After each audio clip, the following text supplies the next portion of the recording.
These vehicles are using to put the horsepower to the ground. Gary Lee, how would you like to have a set of these rascals in your sprint car coming off a tacky number 4 corner? You know it's going to work. What we're looking at basically is a tire that started life as a drag racing tire. It was cut down, then they took it to a vulcanizing shop where they vulcanized these panels on the tire.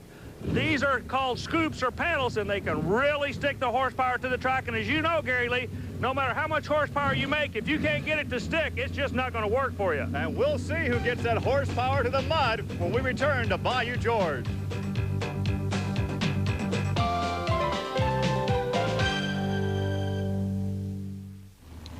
Outside Panama City, Florida, in the panhandle of Florida, a hotbed for mud racing, and this is the quiet before the storm as some of the fans look over the equipment we'll see in competition here this afternoon, the open class paddle tires at Bayou George, Florida.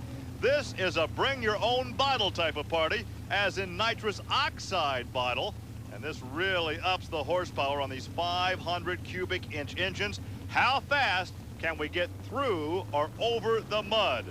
Army will have a variety of contraptions challenging the mud, including the Corvette Bad Influence. Our first competitor, Al Stebbins. This is a 1982 Corvette out of Enterprise, Florida. 540 Chevrolet engine using the bigger diggers. Let's see what he can do. You can see how soupy this track is. 3.213. Well, Gary, the first run through the pit, all the drivers were watching. The mud looks good for them. They're able to get up and tippy-toe with the front end of the vehicle. Now watch the replay. The rear tire's really digging in, but the front tire's just skipping like a rock over the mud, and it's a good straight run. That gives everybody something to shoot at. Well, coming up next, the vehicle you can really get muddy because you're right out there in the open. This is Gary Osteen, the Stroll for Gold. It's a Jeep with Chevrolet power. Another veteran from the state of Florida.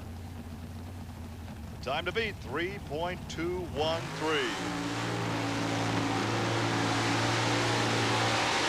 Osteen lays down a real good straight shot. The time he nets, though, Gary, is a 3:38. So the 3:21 stays quick for the class so far.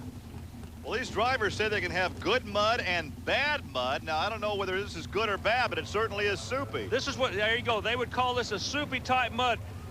There's not a lot of bulk in there for the tires to get a hold of in the middle of the track, but as long as you can stay up on top, that's the name of the game. The trick is to actually skip over the front of the vehicle, to the other end of the track. Here we look at Jim Harbuck with Flirtin' with Disaster. Now, this is a Chevy S10, a big flowing road deck. He is the husband of the first lady of mud racing, Paula Harbuck. Whoa. What a great ride. Pulling the feet out of the water, as they used to say in California. Picks the front end up and walks a dog on the other end. Look at the time, a 2:87, Gary. 2:87 for Harbuck, but watch him carry the front end. This is the paddle class. His wife, Paula, drives the cut tire class. And right now, he has the lead, 2:87 in Flirtin' with Disaster. Gary, something really interesting here. The replay comes up. He pulls the front end out of the water. Now, you break an electronic beam on a starting line with the front wheels, but you also break the finish line with it. He picked it up right before the finish line, set it down. Had he broken the beam with the rear wheels, it would not have been that good of a time. Up next, the Nightmare. This is Myron Watson, a 1989 Toyota in name only, a fiberglass body surrounding a 454 aluminum Rodeck engine. He's using these super scoopers. Skims across the mud. 3.28. One of the things that's amazing to me is how straight they're going through the mud. Now, everybody's going straight so far. If anybody gets in trouble, it'll not only be bad for them, but the man behind them. But look at this vehicle. It goes basically straight. A little bit of weight on the nose he doesn't need, but other than that, that was just a Sunday drive. The problem seems to be really, Gary, when they're trying to shut them down. Here's a youngster protecting the ears from this immense noise that emanates from these huge power plants as we take a look at Glenn Seabold in Legal Speed. I think he's chewing on a cigar. Yeah, he is. You know, when we opened the show, you were talking about the nitrous oxide. This is one of the very few motorsports that allows you to use that. People talk about good air and bad air all over the country. Well, nitrous oxide gives you a consistent air, so these guys know how much horsepower they're going to make.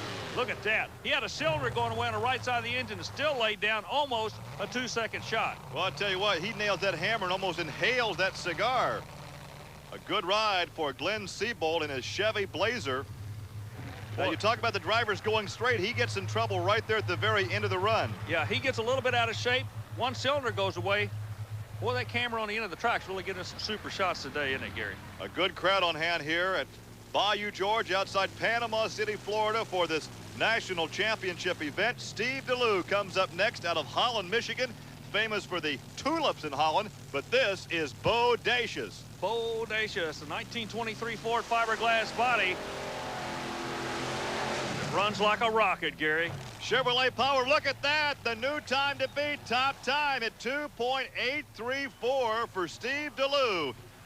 Gary, if you look at a replay, one of the tricks to going under 3 seconds has to be the tire design. The scoopers are on the back, but the front tires have like a 45-degree angle, you notice? And what the 45-degree angle does on each side of the tire is make the vehicle track straight. That's how they're going straight today. I just figured that out. Well, Steve DeLue has the quick time so far, and here's a unique-looking Murphy's Law. This is Mike Thomas.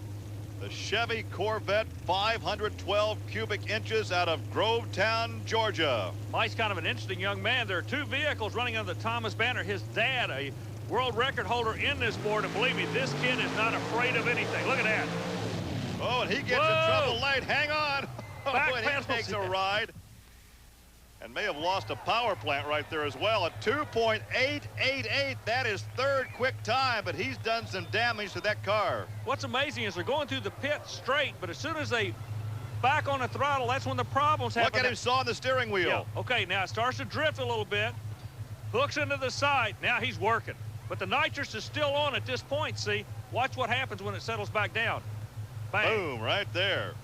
So third position now belongs to Mike Thomas, but it could be an expensive third position because he has some engine woes to work on.